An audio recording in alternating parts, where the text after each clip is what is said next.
Hey, so Bryce here. Today we're going to be talking about how to thrive as a virtual bookkeeper. So I'm going to go live, or not. Actually, I'm live on this camera. I am recording in progress. Filming the YouTube over here, and I'm also going to be filming our PowerPoint presentation here. So 3 different screens and 3 different videos all going on at one time. So I'm going to be splitting my attention, splitting my focus across those 3. So how to thrive as a virtual bookkeeper who's looking for clients. So these are the key pillars that lead to success as far as for my firm and for the 345 other firms we have mentored up to this point. So my name is Bryce Tubbs, and I'm sharing the main pillars of success to ensure that you're thriving and growing, because it took me a long time to really understand what business was truly about. And if I'd had these frameworks, these pillars, these thought processes, it wouldn't have taken me so long to go and find success. Now, one thing that I've kind of found over time is a driver I like being able to see other people's success, right? So a lot of times what happens is, as you get more and more successful, it gets harder and harder to be able to create relationships with people, because they just don't really understand the different things you're going through, right? So they don't understand, maybe you have to work on a holiday. Right now it's Memorial Day and I'm filming videos for you guys. I'm talking to clients, I'm doing different things. A lot of regular people just don't really understand those different things. So by having a different community of people who understand what you're going through, or going through some of the same things, it makes it a lot easier to kind of find fulfillment throughout life. Also, if you want some help growing your business, maybe you're seeing some of these videos, maybe you watched some of our other videos in the past, and you just want help growing your business in the shortest time period possible towards you reaching your goals, go ahead and click down inside the link inside the description, either below the video, book a call, let's see if it's a good fit for us to help you. Okay, so jumping into this thing, okay, so 3 main pillars to focus on. So number 1, okay, when it comes to success or lackluster result, it's not a matter of doing more activities.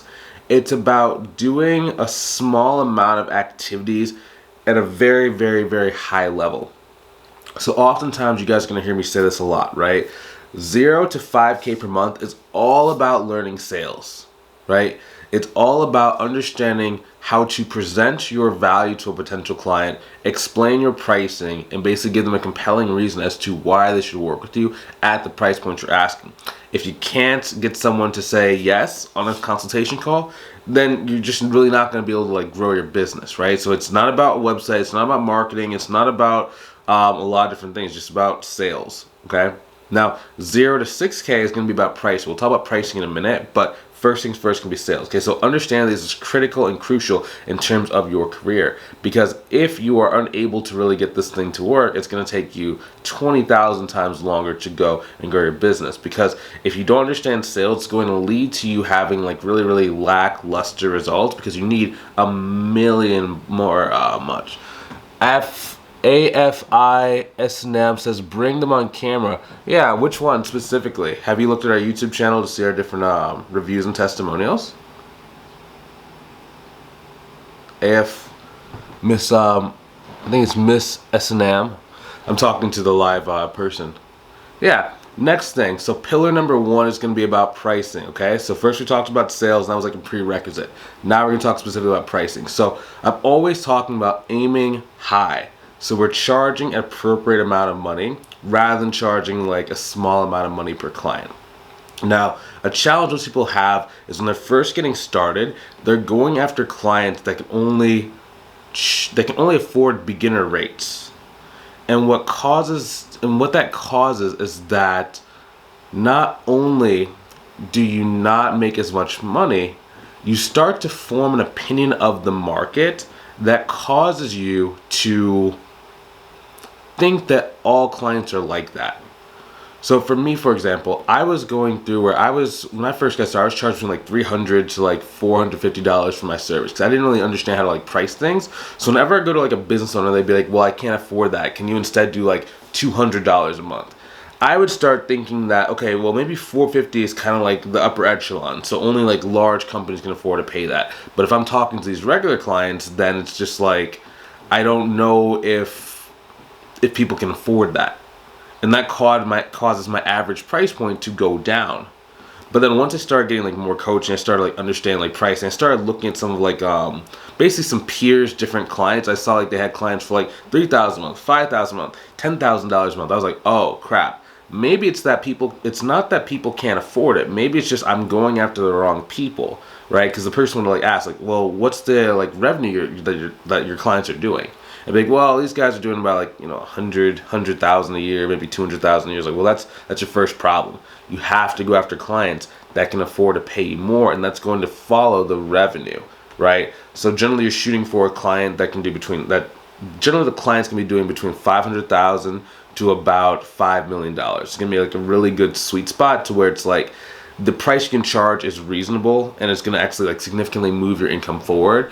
But then at the same time, it's not going to be such a large company you have to wait for like 6 months to get in front of like the business owner, right? When you start getting too high, there sometimes can be like a number of different layers of like red tape you have to go through in order to actually go and talk to a decision maker. So it's a little bit annoying to kind of go back and forth, and like it extends your sales cycles. Okay, so next thing, high clients will really pay based on the value. And also another reason why I really like that is because different piece of advices you give can have two different outcomes. The first is it can be very, very, very informative. The second is it can drive a lot of value. Now, these do not have to be mutually exclusive, but I've just found that when a business owner is like starting out, you can give one piece of advice and it's like, oh my gosh, it's amazing, and they'll love you forever, but they might not make as much money off that piece of advice as if you're going to a company that already has a lot of momentum, like a company that's going like 1 million to about 3 million per year. If you give them a piece of tangible outcome that actually works, it can be an extra $200, $300, $400, $500,000. And now you basically have paid for yourself and for your services for the next like 2, 3, 4, 5 years.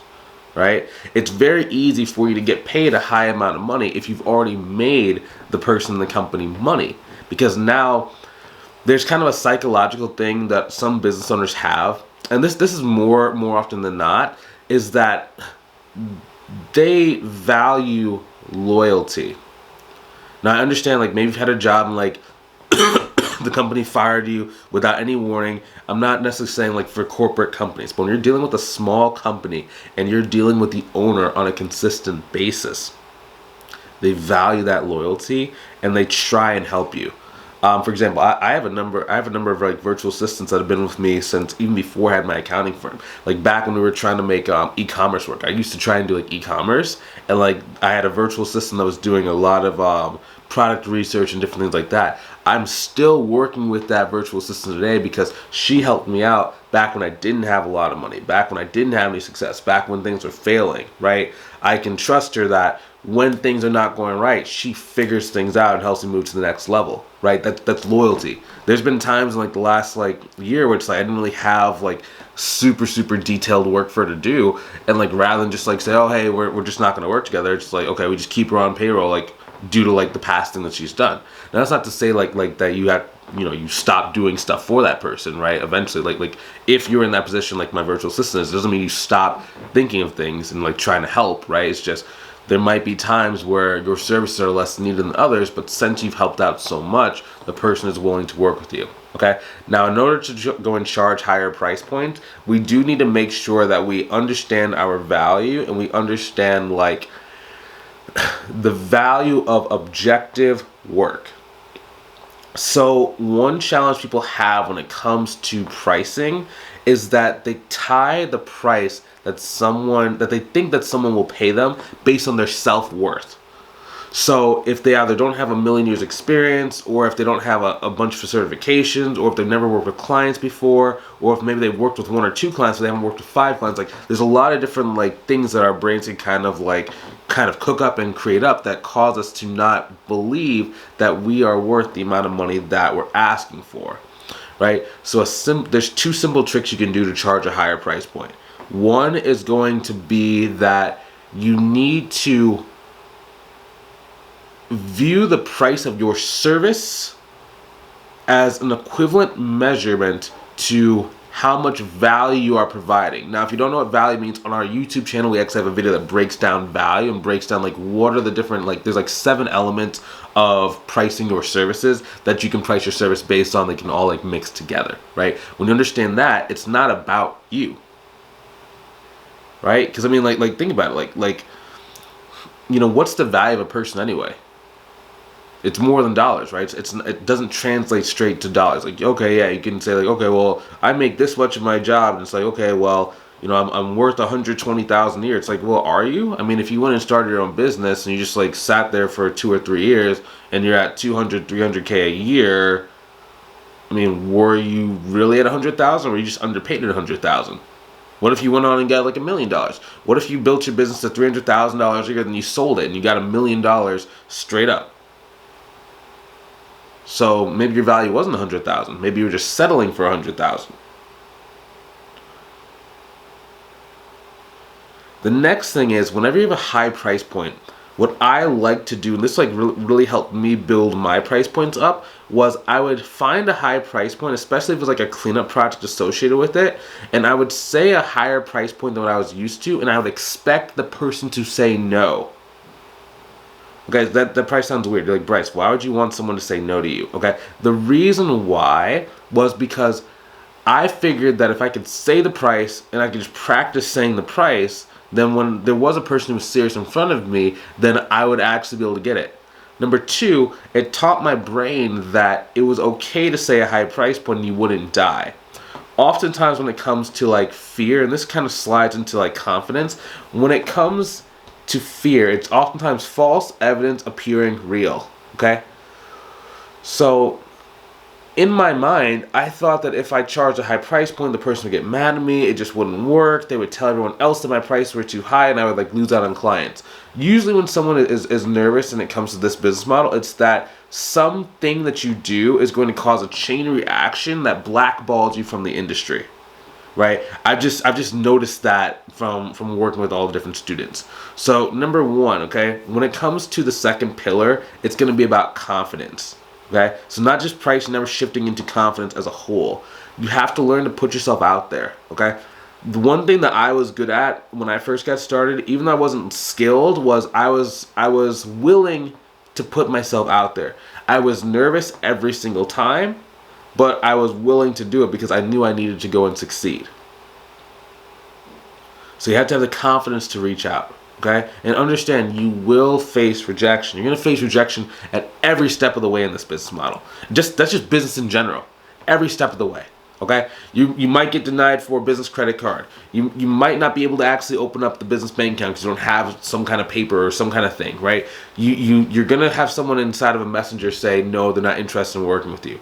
You're going to have someone basically say, they don't want to talk to you. You're going to have someone block you on social media, okay? You're going to have on a consultation call, someone's going to flat out tell you no. You're going to have it on a consultation call where someone might be a little bit disrespectful because they're just not good business people, right? You're going to have someone say no, and they're going to like change their mind 3 weeks, 6 months. You're going to have someone say yes, and then change their mind, okay? Business is all about handling rejections, okay? But if you go and like think of each rejection as like this giant just strike to your ego or strike to you in general, you're not going to make it. You have to learn how to detach the rejection from yourself. There's a lot of people I know, especially, and like I had it to a certain degree, but for me, my makeup and like just me in life, I complain to keep going. I don't complain to stop. So a lot of people, what happens is like whenever someone like starts complaining, they're usually complaining as a way to kind of like to de-stress, but then move to the next thing. When I complain to de-stress, so I have the ability to keep doing it and keep trying it. And I know that baffled a lot of people when I was growing up, and that baffled a lot of people just even when I started my business. Like, well, why would you keep going? Just like it's been more than 2 weeks, you haven't made any money yet. It's like, well, you know, for a business, you know, I think I can make some money. I just don't know exactly like when that's gonna happen because I don't know. You know, I'm trying these different things out. Sometimes they work, sometimes they don't. I don't really know exactly, but I feel like I could do this. And I would come back and be like, man, that business owner sucked, man. He made me sit in his office for 3 hours, and then he ended up like just canceling the meeting. Didn't even want to talk to me. It's like, why would you do that? Or it's like, okay, well, this dentist, like, he told me to come back tomorrow. Then when he came back, the secretary told me he doesn't want to speak to me. We're like, what is going on? Like that sucks. Like, this person's retarded, right? Excuse my language, but I would say, you're just mad in the moment. And then, what that would lead to is I would just go back the next day and just try it and just try it again. Just do what I could to kind of go, right? So next thing is you have to borrow your confidence from successes, right? Okay. One thing that's going to make you more and more resilient is that every single time that you get rejection, remember the good things. Remember, like, who your loved ones. Remember any challenge you ever overcame. Remember any, like, hardships you went through. Maybe you are really good in, like, working out, and like you hit a new PR on the bench press, or you hit a PR on squats. Remember how much work it took to get there, right? Just remember where you've come from, and that will make you feel better through the rejections. The rejections are hard if you feel like this is an isolated event and you feel that, like, stuff is happening to you rather than for you. Cool. Next thing. So confidence, all this stuff's going to lead to, I'm kind of reading off my PowerPoint presentation. So this camera and this camera, I'm reading off a PowerPoint presentation. I'm killing 3 birds with like 1 stone today. Cool. So we already talked about this with quality clients, selective acceptance of clients. Okay. So when you're first getting started, your first instinct is going to be to just try and get as many clients as possible, right? Or you just accept everyone. Anyone that comes to you and wants to pay you money, you're going to accept it. Okay. Now, if you're doing this full time and like you have no other source of income, okay, you got to do what you got to do, right? Let's say you have no savings, no income, you got to do what you got to do. I understand. But if you're working a job, you have to be very selective with the client you accept because you have a limited amount of time. I'm assuming that if you're watching this video and you have a job, you might have a family as well, okay? So since you have a family, like that's taking up a lot of your time, especially if you go pick up your kids from school, you have to go wake up an hour earlier to go make lunches. Let's say you have to go and take them to like baseball practice. Let's say you have to wait at baseball practice for 2 hours and then bring them back home, right? Because maybe you live like 40 minutes away from the school. I understand there's not going to be a lot of time. So whenever you take on a client, it either has to be very little work or a lot of money per client. We need to make sure that we can hit whatever your your expenses are for like the month or for the month. We have to make sure your monthly recurring revenue is there. And also remember, business is not about just getting. It's not about how many clients you have. It's more about how much money do you make, at least from 0 to 6 figures per year. When you start getting, above that, then you can start thinking about, like you want to maybe do like some volunteer work. Maybe you want to help the startups. Maybe you want to get a bunch of clients, right? But I'm talking about when you're trying to create escape velocity. That is the velocity and the income needed to leave your job. We have to be selective in the beginning. If there's someone who's like really, really small, like maybe you can like make like a little mini course, or like maybe you can answer their question via text message, right? But maybe take them on pro bono. Like, so when I say pro bono, it's like you say, hey, I'm not right in a position to work with you as a client, but I can answer any questions you might have via text message. Now, understand that since we're not officially working together, my response time is going to be a little bit delayed, but I still want to be able to help you. Or if you need someone who's a little bit more who has better quality response time, I can refer you to a different person. It's okay to refer people, right? Don't feel like you have to take on the client. The only way you can help someone out is to take on the client, okay? Referring them out to another professional who will actually appreciate them and take a really good care of them, that is helping them as well, okay? And that's going to help you create strong, long-lasting business relationships, okay? So walk away from low-paying clients in the beginning, or you can assist them for free. Like, trust me, like, it's okay to assist them for free. I would not overextend myself. Again, text message only. I'm not getting on the phone with them, not getting on a video call with them to give them like coaching, consulting, etc. Right? You gotta protect your time. Make room for more opportunities. Build some strong client relationships. Provide value, and make sure you respect everyone, even if they're not your client. Okay, just treat everyone with respect, even if they like treat you like not the most respectful. Like let's say they like laugh at you on a consultation call. Okay, we're still going to treat them with respect. We're just going to gracefully exit the call, right? But don't get disrespectful to people, because you never really know kind of what they're going through, and you never really know who they can refer you. I've had people who don't like me refer me great clients. I've had people who I was like enemies with and they refer to me great clients, right? So it's just like, but that's because you treat everyone with respect and dignity, and you're gonna get a lot back. Cool. So those are a couple different pillars. I know it's a little bit more strategic than tactical. If you want some more videos, we have a bunch on our YouTube channel. You can go check those out. I think I might put a link inside the description depending where you are. I'm assuming that 2 out of 3 of these cameras are already on our YouTube channel, so go watch more of our videos. Also, if you want some help growing your business, and maybe you've been thinking about starting your business, and it's just overwhelming. Or maybe you've already started a business, maybe you have like 1 to like 5 clients, but it's just not growing the way you want, and like you know that if you had a proven process, you'd be able to go and reach 6 figures. If that's you, go ahead and click the link inside the description, either above or below the video, to book a call with myself to see if I can help you inside of our mentorship program. Okay? Let's see if it's a good fit. Let's see if there's a way that we can work together. Let's see if there is a proven path that follows in line with like our methodology and our playbook that can help take you through your goals. If that's you, I'd love to see you on the call. If you're not quite ready, that's A-okay. I'd love to see you on the next video.